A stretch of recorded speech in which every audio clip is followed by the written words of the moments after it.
am not afraid of flying on an airplane, but I also don't like to think too hard about it, you know?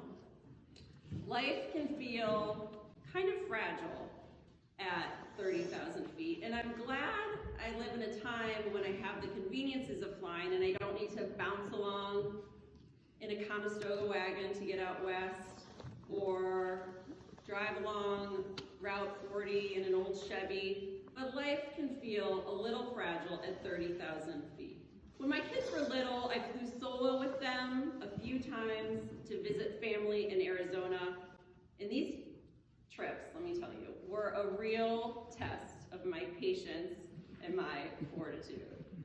On one flight, we were climbing into the clouds, and I had my 4-year-old sitting in the window seat and a kindergartner sitting on the aisle, and I had a baby, and my 4-year-old started pulling on my arm and saying, Mom, why is there a hole in the airplane window?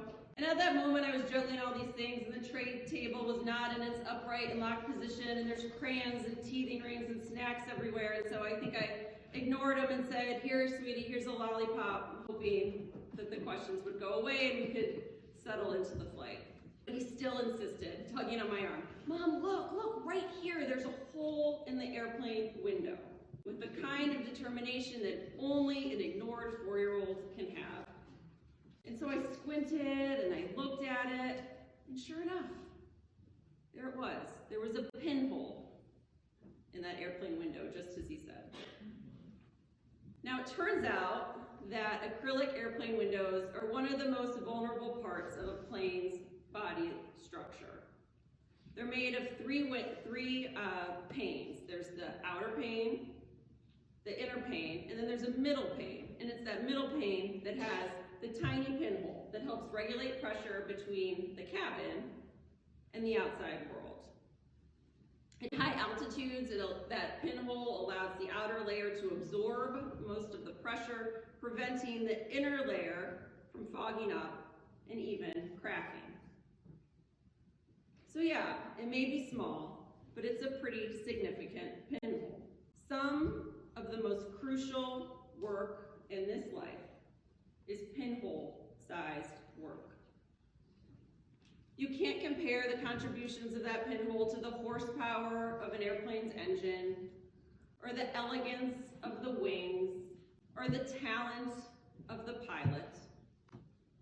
But that's not because the pinhole is any less critical.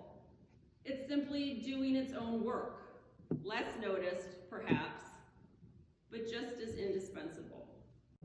I wonder about the pinholes in our lives, the people and their acts of service that often go unrecognized, but are essential to holding everything together. The people that help us breathe, the people like pinholes that keep us from cracking under the pressure. The ones quietly doing the work that holds our lives, our communities, and sometimes even our faith intact. They may never be celebrated or recognized, but their contributions are vital, essential even.